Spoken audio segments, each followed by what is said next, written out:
Hello friends, good afternoon. स्वागत है आप सबका शिव कृपा क्लासेज पर। दोस्तों, इस वीडियो में हम लोग यूपी पुलिस कांस्टेबल एग्जाम 2024 में पूछे सकने वाले मोस्ट इंपॉर्टेंट जीके जीएस व करंट अफेयर्स के प्रश्नों को सॉल्व करेंगे।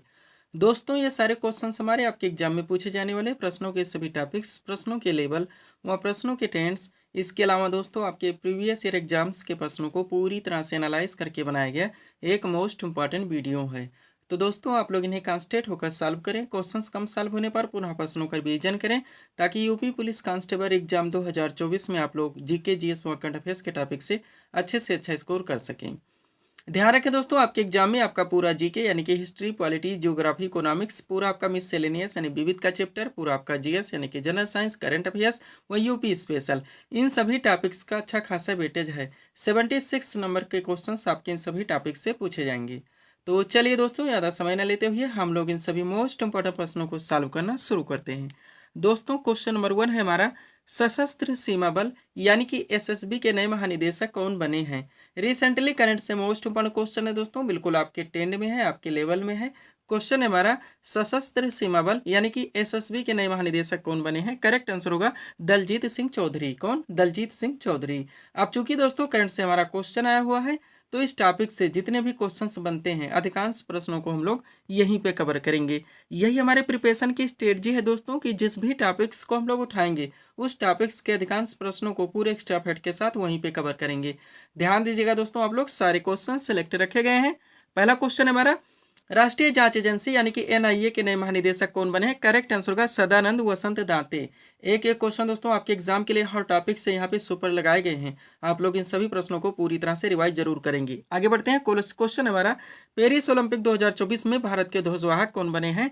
करेक्ट आंसर होगा शरत कमल। कौन? शरत कमल। नेक्स्ट क्वेश्चन है हमारा, इंडियन स्टील एसोसिएशन यानी कि आईएसए के नए अध्यक्ष कौन बने हैं। तो नवीन जिंदल हैं। और केंद्रीय माध्यमिक शिक्षा बोर्ड यानी कि सीबीएसई के नए अध्यक्ष कौन बने हैं। राहुल सिंह। पूरी तरह से आप अपडेट रहेंगे। आगे बढ़ते हैं नेक्स्ट क्वेश्चन की ओर। क्या है क्वेश्चन, राष्ट्रीय अनुसूचित जाति आयोग यानी कि एनसीएससी का अध्यक्ष किसे नियुक्त किया गया है। तो किशोर मकवाना को। ध्यान रखेंगे। नेक्स्ट, प्रसार भारती के नए अध्यक्ष कौन बने हैं। तो नवनीत कुमार सहगल हैं। नेक्स्ट क्वेश्चन है, ऑल इंडिया रेडियो यानी कि एआईआर के नई महानिदेशक कौन बनी है। तो मौसमी चक्रवर्ती हैं। और अंतर्राष्ट्रीय न्यायालय यानी कि ICJ international court of justice के नए अध्यक्ष कौन बने। नवाब सलाम, जो कि लेबनान से आते हैं। हर क्वेश्चन को आप पूरी तरह से अपडेट रखेंगे। आगे बढ़ते हैं हम लोग। अगला क्वेश्चन आपका क्या दोस्तों, यहाँ से क्वेश्चन रखा गया है, भारतीय दूरसंचार नियामक प्राधिकरण यानी कि ट्राई के नए अध्यक्ष कौन बने हैं। तो अनिल कुमार लाहोटी हैं। नेक्स्ट, महाराष्ट्र की पहली महिला पुलिस महानिदेशक यानी कि डीजीपी कौन बनी है। रश्मि शुक्ला है। नेक्स्ट, एशियाई विकास बैंक यानी कि एडीपी के कार्यकारी निदेशक कौन बने। विकासशील हैं। और संयुक्त राष्ट्र यानी कि यूएन में भारत के स्थायी प्रतिनिधि कौन बने। अरिंदम बागची। पूरी तरह से आप अपडेट रहेंगे। आगे बढ़िएगा। क्वेश्चन हमारा, केंद्रीय औद्योगिक सुरक्षा बल यानी कि सीआईएसएफ की पहली महिला प्रमुख कौन बनी है। नैना सिंह। नेक्स्ट, भारत तिब्बत सीमा पुलिस यानी कि आईटीबीपी का नया महानिदेशक किसे नियुक्त किया गया है। राहुल रसगोत्रा को। अगला क्वेश्चन है, पावर ग्रिड कारपोरेशन के नए सीएमडी के रूप में किसे नियुक्त किया गया है। रविंद्र कुमार त्यागी को। और लोकपाल का नया अध्यक्ष किसे नियुक्त किया गया है। अजय माणिकराव खानविलकर को। किसी भी क्वेश्चन को आप यहाँ पे मिस करके नहीं चल सकते। आपके पाठ्यक्रम जो मेंशन किया गया दोस्तों, राष्ट्रीय और अंतर्राष्ट्रीय महत्व की समसामयिक घटनाएं, उस चैप्टर को यहाँ पे हम लोग कवर कर रहे हैं। आगे बढ़िएगा। क्वेश्चन हमारा, 2024 में कौन सी लोकसभा का चुनाव हुआ। तो 18वीं लोकसभा है। नेक्स्ट, 18वीं लोकसभा चुनाव 2024 में कुल कितने चरणों में संपन्न हुए। तो टोटल ये 7 चरणों में दोस्तों मतदान करवाए गए हैं। नेक्स्ट है, लोकसभा का चुनाव पहली बार किस वर्ष में किया गया था। तो 1951 से 52 में। ये भी आप लोग ध्यान रखें, पूछा सकता है। वह सर्वप्रथम लोकसभा का गठन कब किया गया था। 1952 में। सारे क्वेश्चन से आप लोग पूरी तरह से अपडेट रहेंगे। दोस्तों, हम आपको बता देना चाहते हैं, 76 नंबर्स के क्वेश्चन का जो आपके एग्जाम में वेटेज है, इनके पूरे पाठ्यक्रम को हमारे द्वारा दोस्तों 35 पीडीएफ में पूरी तरह से कवर कर लिया गया है। और सारे पीडीएफ अभ्यर्थियों को दिए जा रहे हैं। अगला क्वेश्चन हमारा, भारत में कितने लोकसभा निर्वाचन क्षेत्र हैं। तो 543 है। नेक्स्ट, स्वतंत्र भारत की लोकसभा का पहला सत्र कब आयोजित किया गया था। 13 मई 1952 में। हजारों बार पूछा गया है। नेक्स्ट, लोकसभा की प्रथम महिला अध्यक्ष कौन थी। मीरा कुमार थी। और लोकसभा का पीठासीन अधिकारी कौन होता है दोस्तों। तो लोकसभा स्पीकर यानी कि दोस्तों अध्यक्ष होता है। ध्यान रखेंगे। लोकसभा स्पीकर भी कहते हैं इसको, और अध्यक्ष भी कहते हैं। नेक्स्ट, लोकसभा में आम बजट कौन प्रस्तुत करता है। तो वित्त मंत्री के द्वारा किया जाता है। हाल ही में किया गया, आप लोग जानते होंगे। 18वीं लोकसभा चुनाव 2024 के नतीजे कब आए। तो दोस्तों मतगणना कब हुई थी। 4 जून 2024 को। और वर्तमान में भारत के कृषि किसान कल्याण और ग्रामीण विकास मंत्री कौन बने। शिवराज सिंह चौहान। सारी चीजें आपके पीडीएफ में ऑप्शनली सब कुछ पूरी तरह से अपडेट है। आगे बढ़ेंगे हम लोग।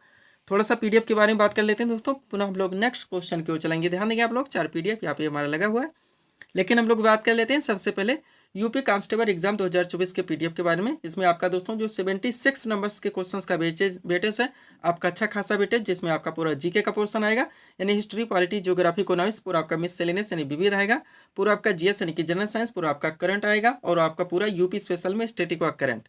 इन सब के पूरे पाठ्यक्रम को हमारे द्वारा 35 पीडीएफ में पूरी तरह से कवर किया गया है, जिसकी पेड फीस 100 रुपये रखे गए। व्हाट्सअप नंबर आप लोगों के सामने, जहां पर आप जुड़कर पीडीएफ ले सकते हैं। आगे बढ़ते हैं, सेकंड पीडीएफ के बारे में बात करेंगे दोस्तों। बिहार एसएससी और बिहार पुलिस कांस्टेबल का नया वर्जन पीडीएफ, एक कंबाइंड पीडीएफ हमारे द्वारा से पूरी तरह से दोस्तों रेडी कर दिया गया है। इसकी भी पीडीएफ पेड फीस 100 रुपये रखी गई, और ये पीडीएफ भी अभ्यर्थियों को दिए जा रहे हैं। एसएससी एमटीएस 2024 आप जानते हैं, इनका भी पीडीएफ रेडी हो चुका है।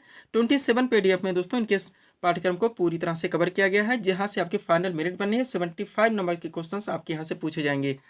रेलवे एग्जाम 2024 आप जानते हैं कई सारी वैकेंसीज लगी हुई हैं। 27 पीडीएफ में इनके पाठ्यक्रम को भी पूरी तरह से कवर किया गया है। बढ़ेंगे दोस्तों हम लोग अगले क्वेश्चन की ओर।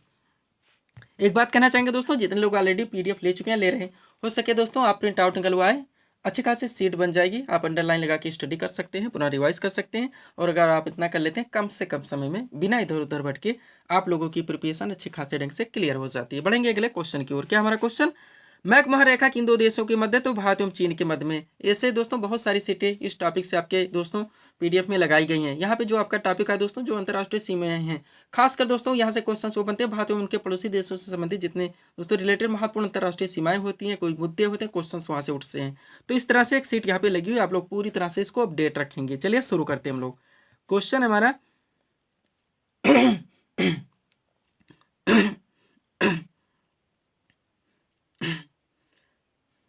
मैक मोहर रेखा की इन दो देशों के मध्य है, करेक्ट आंसर होगा भारत एवं चीन के मध्य में। अब एक तरफ अंतर्राष्ट्रीय सीमाओं के नाम है, दूसरी तरफ संबंधित देश के नाम है। सबसे पहले रेड क्लिफ रेखा आप लोग रट डाले होंगे, इसको भारत एवं पाकिस्तान के बीच में है। हिंडनबर्ग रेखा दोस्तों जर्मनी एवं पोलैंड के बीच में है। मैगीनाट रेखा दोस्तों जर्मनी एवं फ्रांस के बीच में है। और तीसरी समांतर रेखा आपका उत्तरी कोरिया एवं दक्षिणी कोरिया के बीच में। सारे ऐसे क्वेश्चन हैं जो आप कभी भी मिस करके नहीं चल सकते। 49वीं समांतर रेखा यूएस एवं कनाडा के बीच में है। मैनरहिम रेखा आपका रूस एवं फिनलैंड के बीच में है। डूरंड रेखा पाकिस्तान एवं अफगानिस्तान के बीच में, और मैक मोहर रेखा दोस्तों भारत एवं चीन के बीच। ऐसे ही दोस्तों कई सीटें लगे, एक आपको कितने डिग्री चैनल या दोस्तों जो जल संधियां होती है किनको किससे, कई सारे टॉपिक्स आपके पीडीएफ में पूरी तरह से लगाए गए हैं, जो कि आपके पाठ्यक्रम में मेंशन है, जहां से आपके एग्जाम में क्वेश्चंस बनने हैं। बढ़ेंगे हम लोग अगले क्वेश्चन की ओर। अगला क्वेश्चन आपका क्या है दोस्तों, देखेंगे हम लोग। क्वेश्चन रखा गया है विद्युत धारा का सही मात्रक क्या, तो एम्पियर होता है। जनरल साइंस से दोस्तों क्वेश्चन लगा हुआ है। टॉपिक आपका आप जानते हैं, जो ये सही मात्रक होते हैं दोस्तों प्रति इकाई, आप लोग जानते हैं। महत्वपूर्ण क्वेश्चन यहाँ से आपके एग्जाम में निकलते हैं, बराबर पूछे। विद्युत धारा आपका हजारों बार पूछा गया है। आपका ट्रेंडिंग टॉपिक है दोस्तों, एवरग्रीन, आप सुपर टॉपिक कह सकते हैं। तो इस टॉपिक से जितने क्वेश्चंस बनते हैं सब कुछ इस सीट में पूरी तरह से अपडेट है। इसी में से आपके एग्जाम में क्वेश्चंस बनते रहते हैं और रिपीट होते रहते हैं। तो इस सीट को आप लोग पूरी तरह से अपडेट रखेंगे। चलिए शुरू करते हैं, सब आपके पीडीएफ में मेंशन है। विद्युत धारा का सही मात्रक क्या है, क्वेश्चन है, करेक्ट आंसर होगा एम्पियर। आप चलिए एक तरफ राशियों के नाम, दूसरी तरफ मात्रक है सही पद्धति में। सबसे पहले लंबाई जिसका सही मात्रक मीटर होता है। द्रव्यमान का सही मात्रक किलोग्राम होता है। समय का सही मात्रक सेकंड होता है। कार्य तथा ऊर्जा का सही मात्रक जूल होता है। क्या होता है, जूल होता है। आगे बढ़ेंगे हम लोग। अगला क्या दोस्तों हमारा, विद्युत धारा जो हमारा क्वेश्चन था इसका सही मात्रक एम्पियर होता है। ज्योति तीव्रता का कैंडला होता है। कोण का सही मात्रक रेडियन होता है। बल का सही मात्रक न्यूटन होता है। क्षेत्रफल का सही मात्रक वर्ग मीटर। आयतन का सही मात्रक घन मीटर। उसके बाद चाल का सही मात्रक मीटर प्रति सेकंड। आवृत्ति का सही मात्रक हर्ट्ज जो होता है, क्या होता है, हर्ट्ज जो होता है। आगे बढ़िएगा। अगला क्या है, दाब का सही मात्रक पास्कल होता है। शक्ति का सही मात्रक वाट होता है। पृष्ठ तनाव का सही मात्रक न्यूटन प्रति मीटर होता है। विद्युत प्रतिरोध का सही मात्रक ओम होता है। विभवांतर का सही मात्रक वोल्ट होता है। चुंबकीय फ्लक्स का सही मात्रक वेबर होता है। विद्युत आवेश का सही मात्रक कूलाम होता है। पूरी तरह से इसको आप लोग अपडेट रखेंगे। पीडीएफ के बारे में दोस्तों ऑलरेडी बात हो चुकी है। पूरी तरह से नया वर्जन रेडी। बिहार एसएससी और Bihar police constable railway exam भी रेडी। एसएससी एग्जाम भी, एमटीएस भी पूरी तरह से रेडी, और यूपी पुलिस कांस्टेबल एग्जाम का नया वर्जन पीडीएफ भी पूरी तरह से रेडी। बढ़ेंगे हम लोग अगले क्वेश्चन की ओर। क्या हमारा क्वेश्चन, शाकुंभरी देवी मेला कि राज्य के किस जिले में आयोजित होता है, सहारनपुर में। किस जिले में होता है, सहारनपुर में। स्टैटिक जीके से आपका यूपी स्पेशल आ चुका है, सीट आपके सामने लगी हुई है। अगर इसको आप लोग पूरी तरह से रिवाइज रखेंगे दोस्तों, बहुत सारे क्वेश्चंस इस सेट से आपको लोगों को कवर होने वाले हैं। चलिए शुरू करते हैं, सब आपके पीडीएफ में पूरी तरह से मेंशन है। क्वेश्चन है, शाकुंभरी देवी मेला राज्य के किस जिले में आयोजित होता है, तो दोस्तों सहारनपुर में। अब पहले क्वेश्चन से आप लोग कॉन्सेंट्रेट होकर ध्यान देंगे। क्या है, A to Z हम चीजें कंप्लीट करने का प्रयास करते हैं। पहला पॉइंट है, उत्तर प्रदेश की आर्थिक राजधानी किसे कहा जाता है, तो कानपुर को। नेक्स्ट, उत्तर प्रदेश की न्यायिक राजधानी किसे कहा जाता है? प्रयागराज को। नेक्स्ट, उत्तर प्रदेश की विधायी राजधानी किसे कहा जाता है? लखनऊ को। और उत्तर प्रदेश की न्यायिक खंडपीठ किसे कहा जाता है? तो भी लखनऊ को। अगला है, आगरा शहर की स्थापना किसने की थी? तो सिकंदर लोदी ने की थी, ध्यान रखेंगे, सुपर क्वेश्चन है आपका। उत्तर प्रदेश का सबसे बड़ा आलू उत्पादक जिला कौन सा है? तो फर्रुखाबाद है। दुधवा नेशनल पार्क राज्य के किस जिले में स्थित है? लखीमपुर खीरी में। उत्तर प्रदेश में गढ़का मेला कहाँ पर लगता है? हापुड़ में। और इलाहाबाद उच्च न्यायालय के पहले भारतीय मुख्य न्यायाधीश कौन थे दोस्तों? तो शाह मोहम्मद सुलेमानी थे। स्टेटी जीके का सुपर क्वेश्चन है, इलाहाबाद उच्च न्यायालय के पहले भारतीय मुख्य न्यायाधीश, ध्यान रखेंगे। आगे बढ़िएगा, अगला क्वेश्चन आपका क्या है दोस्तों, देखेंगे। उत्तर प्रदेश की प्रमुख वाणिज्यिक फसल कौन सी है? तो गन्ना है, सभी लोग जानते हैं। शाकुंभरी देवी मेला जो हमारा क्वेश्चन था, राज्य के किस जिले में लगता है? सहारनपुर में। अगला, गोविंद सागर परियोजना को किस नाम से जाना जाता है? रेंद्रबाद परियोजना के नाम से। उत्तर प्रदेश राज्य में उच्च शिक्षा निदेशालय कहाँ पर स्थित है? प्रयागराज में। और उत्तर प्रदेश में किसान भाई योजना कब लागू की गई थी? 1992 में। आगे बढ़िएगा, क्वेश्चन है, केंद्रीय बकरी अनुसंधान संस्थान कहाँ पर स्थित है? मथुरा में। सुपर क्वेश्चन है, डबल स्टार कर लीजिएगा। उत्तर प्रदेश में साबुन बनाने का प्रमुख केंद्र कौन सा है? तो कानपुर है। पीतल नगरी के नाम से राज्य का कौन सा जिला जाना जाता है? मुरादाबाद है। उत्तर प्रदेश में कौन सी मिट्टी सर्वाधिक पाई जाती है? जलोढ़ मिट्टी है। आगे बढ़िएगा, उत्तर प्रदेश का प्रमुख लोकगीत कौन सा है? विराहा है। उत्तर प्रदेश का राज्य के नृत्य कौन सा है? कथक है। उत्तर प्रदेश में राष्ट्रीय कथक संस्थान कहाँ पर स्थित है? लखनऊ में। उत्तर प्रदेश में जैन एवं बौद्ध दोनों का प्रसिद्ध तीर्थ स्थान कौन सा? कौशाम्बी है। नेक्स्ट, नौचंदी मेला, ध्यान रखिएगा, का आयोजन राज्य के किस जिले में किया था? मेरठ में। पूरी तरह से आप अपडेट रहेंगे। आगे बढ़िएगा, अगला क्वेश्चन यहाँ से क्या दोस्तों, हमारा static GK UP special, Motilal Nehru बाल संग्रहालय उत्तर प्रदेश के किस जनपद में है? तो लखनऊ में। बस लास्ट क्वेश्चन यहाँ से, उत्तर प्रदेश में बरसाना होली किस जनपद में मनाए थे? तो मथुरा में। सब आप पूरी तरह से अपडेट रखेंगे। बढ़ेंगे दोस्तों हम लोग अगले टॉपिक की ओर। अगला टॉपिक आपका क्या है, क्वेश्चन क्या है, राजघाट पर किसका समाधि स्थल है? महात्मा गांधी। ये भी आपका दोस्तों स्ट्रेटेजी का सुपर टॉपिक होता है, आप जानते होंगे। बराबर क्वेश्चंस बनते हैं तो सीट आपके सामने लगी हुई है। दो तरह से पूछा जाता है, जैसे दोस्तों डायरेक्टली पूछ जाता है किस महापुरुष का समाधि स्थल क्या है या उसका नाम क्या है, ऐसे करके क्वेश्चंस पूछे जाते हैं। तो आप सब कुछ पूरी तरह से अपडेट रखेंगे। चलिए शुरू करते हैं। क्वेश्चन हमारा, राजघाट पर किसका समाधि स्थल है? महात्मा गांधी का। अब एक तरफ दोस्तों स्थलों के नाम दिए गए, दूसरी तरफ महत्वपूर्ण व्यक्तियों के नाम। सबसे पहले दोस्तों शांतिवन। अब शांतिवन किस महापुरुष का समाधि स्थल का नाम है या शांतिवन पर किसका समाधि स्थल है? तो पंडित जवाहरलाल नेहरू का। विजय घाट पर दोस्तों लाल बहादुर शास्त्री का है। शक्ति स्थल पर इंदिरा गांधी का है। अभय घाट पर दोस्तों मोरारजी देसाई का है। राजघाट पर दोस्तों महात्मा गांधी का है। ये भी आप लोग पूरी तरह से अपडेट रखेंगे। एक एक क्वेश्चन की कीमत को समझने का प्रयास कीजिए, आपको दोबारा एग्जाम में बैठने का मौका मिल रहा है, ये भी आप लोग ध्यान रखिए। किसान घाट पर दोस्तों चौधरी चरण सिंह का। उदय भूमि पर क्या नारायण का। वीर भूमि पे राजीव गांधी का। महाप्रयाण घाट पे डॉक्टर राजेंद्र प्रसाद का। नारायण घाट पे गुलजारी लाल नंदा का। समता स्थल पे जगजीवन राम का। चैत्रा भूमि पे डॉक्टर BR अम्बेडकर का। एकता स्थल पे दोस्तों ज्ञानी जैल सिंह का। पूरी तरह से आप अपडेट रखेंगे। आगे बढ़िएगा, कर्म भूमि पे दोस्तों शंकर दयाल शर्मा का। और सदैव अटल पे अटल बिहारी वाजपेयी का। पूरी तरह से अपडेट रखेंगे। बढ़ेंगे दोस्तों हम लोग अगले क्वेश्चन की ओर। अगला क्वेश्चन आपका किस टॉपिक से है? क्वेश्चन है, राष्ट्रीय युवा दिवस की स्थिति को मनाते 12 जनवरी। आपके पाठ्यक्रम में जो मेंशन है राष्ट्रीय अंतर्राष्ट्रीय दोस्तों जो महत्वपूर्ण दिवस, यहाँ करंट रिलेटेड यानी करंट रिलेटेड भी दोस्तों क्वेश्चन आपके दोस्तों इस सेट में लगाए गए। पूरी तरह से आप अपडेट रखेंगे। आप जानते हैं 1 से 2 क्वेश्चन यहाँ से मिलते ही मिलते हैं। तो चलिए शुरू करते हैं। वो हर टॉपिक हमारे द्वारा पूरी तरह से कंप्लीट किए गए हैं आपके PDF में, जहाँ जहाँ से आपके एग्जाम्स में क्वेश्चंस बनने हैं। तो चलिए क्वेश्चन हमारा, राष्ट्रीय युवा दिवस किस तिथि को मनाता है? 12 जनवरी को। अपनी तरफ महत्वपूर्ण राष्ट्रीय अंतर्राष्ट्रीय दिवस के नाम है, दूसरी तरफ संबंधित तिथि यानी डायरेक्टली हमें बताने होते हैं। चलिए पहला क्वेश्चन पॉइंट है, प्रवासी भारतीय दिवस कब मनाता है? 9 जनवरी को। विश्व हिंदी दिवस दोस्तों 10 जनवरी को। शहीद दिवस 30 जनवरी को। राष्ट्रीय विज्ञान दिवस 28 फरवरी को मनाता है। कब? 28 फरवरी को। आगे बढ़िएगा, अगला है हमारा अंतर्राष्ट्रीय महिला दिवस 8 मार्च को। विश्व उपभोक्ता अधिकार दिवस 15 मार्च को। विश्व टीबी दिवस 24 मार्च को। विश्व विरासत दिवस 18 अप्रैल को। पृथ्वी दिवस 22 अप्रैल, मोस्ट इंपॉर्टेंट। विश्व श्रमिक दिवस 1 मई को। एक करंट रिलेटेड आपके हो जाते हैं, ध्यान रखिएगा। विश्व प्रवासी पक्षी दिवस 8 मई को। विश्व पर्यावरण दिवस 5 जून, ध्यान रखेंगे। विश्व रक्तदान दिवस 14 जून को मनाता है। कब मनाता है? 14 जून को। आगे बढ़िएगा, अगला क्या दोस्तों आपका, अंतर्राष्ट्रीय योग दिवस जो कि 21 जून को। हिंदी दिवस दोस्तों 14 सितंबर को। ओजोन परत संरक्षण दिवस 16 सितंबर को। विश्व पर्यटन दिवस 27 सितंबर को। संयुक्त राष्ट्र दिवस 24 अक्टूबर को। और दोस्तों अंतर्राष्ट्रीय मानवाधिकार दिवस 10 दिसंबर को। इतना पूरी तरह से कवर रखेंगे। बढ़ेंगे दोस्तों हम लोग अगले क्वेश्चन की ओर। अगला क्वेश्चन हमारा क्या है, सौर ऊर्जा को विद्युत ऊर्जा में बदलने वाला यंत्र कौन सा है? तो सोलर सेल है। है दोस्तों, सोलर सेल है। अब आप जान गए होंगे कौन से टॉपिक से आए, ये भी आपका सुपर टॉपिक्स होता है। जितने उपकरण है दोस्तों वो किस ऊर्जा को किस में कन्वर्ट करते हैं, डायनेमो किसको किस में बदलता है, हजारों बार पूछा गया। तो ये सीट भी आपके सामने पूरी तरह से आप रिवाइज कर लीजिए। चलिए शुरू करते हैं। क्वेश्चन था हमारा, सौर ऊर्जा को विद्युत ऊर्जा में बदलने वाला यंत्र कौन सा है? Solar cell. एक तरफ उपकरण के नाम, दूसरी तरफ ऊर्जा का रूपांतरण। सबसे पहले डायनेमो जो कि यांत्रिक ऊर्जा को विद्युत ऊर्जा में कन्वर्ट करता है। मोमबत्ती क्या करती है? ये रासायनिक ऊर्जा को प्रकाश एवं ऊष्मा ऊर्जा में कन्वर्ट करती है। माइक्रोफोन दोस्तों ध्वनि ऊर्जा को विद्युत ऊर्जा में बदलता है। लाउड स्पीकर विद्युत ऊर्जा को ध्वनि ऊर्जा में बदलता है। सोलर सेल सौर ऊर्जा को विद्युत ऊर्जा में बदलता है। ट्यूबलाइट विद्युत ऊर्जा को प्रकाश ऊर्जा में बदलती है। विद्युत मोटर विद्युत ऊर्जा को यांत्रिक ऊर्जा में कन्वर्ट करता है। सब आप पूरी तरह से दोस्तों अपडेट रखेंगे। अगला है विद्युत बल्ब जो कि विद्युत ऊर्जा को प्रकाश एवं ऊष्मा ऊर्जा में बदलता है। विद्युत सेल रासायनिक ऊर्जा को विद्युत ऊर्जा में बदलता है। और सितार ये यांत्रिक ऊर्जा को ध्वनि ऊर्जा में बदलता है। आप अपडेट रखेंगे। पीडीएफ के लिए दोस्तों ये हमारा व्हाट्सअप नंबर लगा हुआ है। बढ़ेंगे दोस्तों हम लोग अगले क्वेश्चन की ओर। अगला क्वेश्चन हमारा क्या है?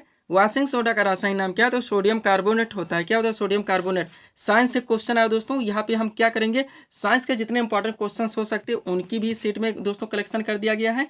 प्लस आपके जीके के जो मोस्ट क्वेश्चन जो कि आपके सभी वन एग्जाम में बराबर पूछते हैं, रिपीट होते रहते हैं, उनका भी कलेक्शन किया गया है। तो पूरी तरह से इसको आप अपडेट रखते हैं तो बहुत सारे क्वेश्चन आपके एक साथ कवर हो जाएंगे। चलिए शुरू करते हैं। क्वेश्चन क्या हमारा? वॉशिंग सोडा का रासायनिक नाम क्या है? Sodium carbonate. अब पहले क्वेश्चन से आप लोग देखेंगे, ट्यूबलाइट के अंदर कौन सी गैस भरी होती है? वो आर्गन और पारावाष्प है। नेक्स्ट, रॉकेट के सिद्धांत पर कार्य करता है? संवेग संरक्षण के सिद्धांत पर। अगला है, ग्रहों की गति का नियम किसने प्रतिपादित किया? तो केपलर ने। और डीएनए का डबल हेलिक्स मॉडल किसने दिया था? वाटसन ने दिया था। सब कुछ आप पूरी तरह से अपडेट रखेंगे। आगे चलिएगा। क्वेश्चन क्या है आपका? संपूर्ण जेनेटिक कोड का पता किसने लगाया? हरगोविंद खुराना ने। विकास का सिद्धांत किसने प्रतिपादित किया? चार्ल्स डार्विन ने। स्टेनलेस स्टील किसका मिश्र धातु है? लोहा और क्रोमियम का। और ठोस कपूर से कपूर वाष्प बनने की प्रक्रिया को क्या कहते हैं? तो ऊर्ध्वपातन कहा जाता है। आगे बढ़िएगा। वॉशिंग सोडा का रासायनिक नाम क्या है? Sodium carbonate. फाइकोलॉजी में किसका अध्ययन किया जाता है? शैवाल का। भारतीय दलहन अनुसंधान संस्थान कहाँ पर स्थित है? कानपुर में। और मोमबत्ती का जलना किस प्रकार का परिवर्तन है? तो एक रासायनिक परिवर्तन है। नेक्स्ट, रेडियो कार्बन डेटिंग से किसका निर्धारण होता है? जीवाश्म की आयु का। पृथ्वी की आयु का आकलन किसे कहता है? यूरेनियम डेटिंग पद्धति से। इंटीग्रेटेड सर्किट चिप पर किसकी परत है? तो सिलिकॉन की। और चुंबकीय डिस्क पर किस पदार्थ की परत होती है? तो आयरन ऑक्साइड की। एक एक क्वेश्चन को आप पूरी तरह से क्लियर रखेंगे। आगे बढ़िएगा। अब थोड़ा जीके देखिए। सिंधु घाटी की सभ्यता में घर किससे बने थे? ईंटों से। दूरी मापने की सबसे बड़ी इकाई क्या है? पारसेक है। मनुष्य की आंखें किस भाग पर वस्तु का प्रतिबिंब बनता है? रेटिना पर। और संविधान के किस अनुच्छेद में संसद के संयुक्त अधिवेशन का प्रावधान है? तो अनुच्छेद 108 है। आगे बढ़िए। संविधान के किस अनुच्छेद के अंतर्गत राष्ट्रपति अध्यादेश जारी करता? तो 123 है। भारत ने ओलंपिक में प्रथम बार कब भाग लिया था? 1990 में। फीफा विश्व कप सबसे ज्यादा बार किसने जीता? ब्राजील ने। और भारत का कौन सा राज्य बांग्लादेश से तीन ओर से घिरा हुआ है? तो त्रिपुरा राज्य है। नेक्स्ट, डूरंड कप किस खेल से संबंधित है? फुटबॉल से। मीराबाई चानू किस खेल से संबंधित है? भारोत्तोलन से। राष्ट्रीय खेल दिवस किस तिथि को मनाता है? 29 अगस्त को। और किताबुल हिंद के लेखक कौन है? तो अलबरूनी है। पूरी तरह से आप अपडेट रखेंगे। आगे बढ़िए। क्वेश्चन क्या है? आर्टिकल 356 यानी कि अनुच्छेद 356 का संबंध किससे? राष्ट्रपति शासन से। संविधान के किस अनुच्छेद में प्रेस की स्वतंत्रता दी गई? तो अनुच्छेद 19 है। और किस शासक के द्वारा विक्रमशिला विश्वविद्यालय की स्थापना की गई? तो धर्मपाल के द्वारा। आगे बढ़िए। लंदन किस नदी के किनारे बसा है? टेम्स नदी के किनारे। विश्व जनसंख्या दिवस की तिथि को मनाता है? 11 जुलाई को। और जूट उत्पादन में भारत का कौन सा स्थान है? तो प्रथम स्थान है। पूरी तरह से आप अपडेट रखेंगे। तो ये थे दोस्तों इस सीरीज के टॉप एमसीक्यूज के प्रश्न जिनको यहाँ पे हम लोगों ने सॉल्व किए हैं। उम्मीद है दोस्तों आप सभी लोगों ने सॉल्व किए होंगे और देखे होंगे कि यहाँ से आपके कितने प्रश्न सही हो रहे हैं। तो दोस्तों इसी तरह के वीडियोस के लिए आप हमारे स्टडी चैनल शिवकृपा क्लासेस से जुड़े हैं। चैनल को सब्सक्राइब करें ताकि हमारे द्वारा दी जाने वाले सभी वीडियोस आप क्रम से सबसे पहले देख सकें। तो मिलते हैं दोस्तों हम नेक्स्ट वीडियोस में। Thanks for watching.